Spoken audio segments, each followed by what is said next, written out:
always debate about these kinds of things, but it is widely accepted that Maine's greatest artist is Winslow Homer. And if you want to get a good feel for the life and work of Winslow Homer, it's surprisingly easy. All you have to do is visit the place where, starting in 1884, he lived and worked for the last 26 years of his life. The Winslow Homer studio is tucked away on the backside of Prout's Neck, a peninsula in Scarborough. The Portland Museum of Art bought the property in 2006 and opened it to the public. Homer himself was not so enthusiastic about people dropping by.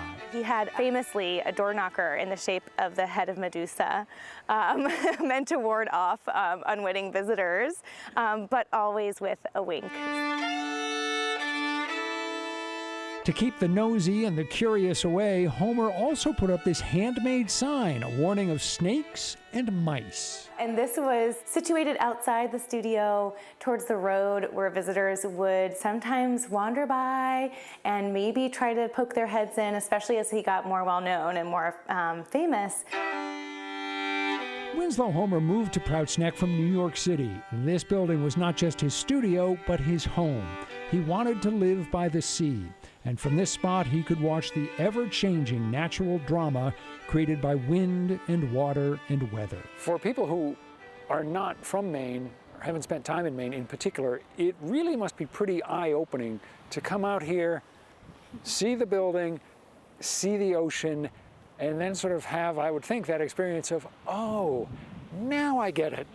Oh yes, and you hear that all the time. We have a lot of artists visit us. It's so fun to speak with the artists because they are honing in on different aspects and different cues that Homer was picking up on. As time went by, he was successful enough and had enough money so that he really could have lived wherever he wanted. This is where he wanted to live. So he was happy here, right? Oh yes, yes, he was very happy. He once wrote, you know, the sun will not rise or set without my notice and thanks. You kind of see it in his work too. His work takes on a new confidence, a new vigor, and kind of clarity of focus that I think this landscape really brought out in him. The Portland Museum of Art has made changes at the studio recently, changes intended to make a visit here more engaging, more immersive. The first stop, the room where Homer produced his paintings, drawings, and etchings. What we wanted to do was recreate the sense of this as a working studio. Recorded sounds allow visitors to hear the scratching of a paintbrush on a canvas, or the barking of a dog, like Homer's Jack Russell Terrier. Visitors are likely to be struck by the simplicity of the place. Even though he could afford them, Homer was not interested in luxuries. He didn't need much. It's not some grand mansion, you know, it's very humble and minimal in many respects, but it has that sort of classic Maine cottage feel. What almost certainly appealed to Homer most was the sweeping view of the rocky coast and endlessly fascinating Atlantic, the subject he painted time and time again.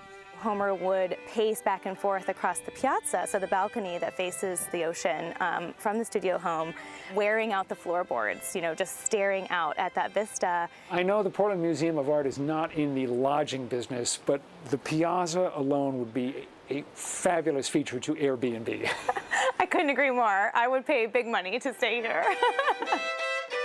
What you get at the Homer studio is a feel for the man, right down to his pipe on the mantle. All of it radiating an unmistakable sense, in art and in life, of the power of place. Ravi Mize talked about how when Homer moved to Maine, it gave his work a new vigor and a new clarity. One of the other interesting things is that he painted far fewer people after he came to Maine. The people had been very common in his work before he moved to Maine, but once he went to Prout's Neck, he really focused more on nature. And it's completely understandable once you've been to the studio to see why.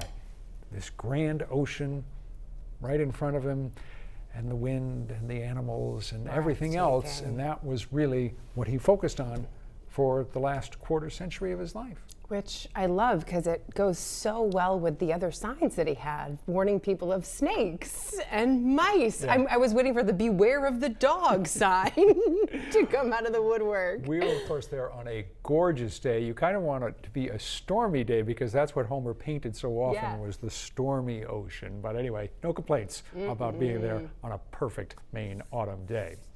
The Portland Museum of Art's tours of the Homer studio are limited to 12 people at a time, which is nice. So you get a very intimate experience. Yeah, that is great. The tours run from May through November, which means if you'd like to visit the Homer studio, you've got about a month left to book a tour this year. And you'll, of course, find all the information you need about the museum and the Homer studio in the 207 section of our website or app.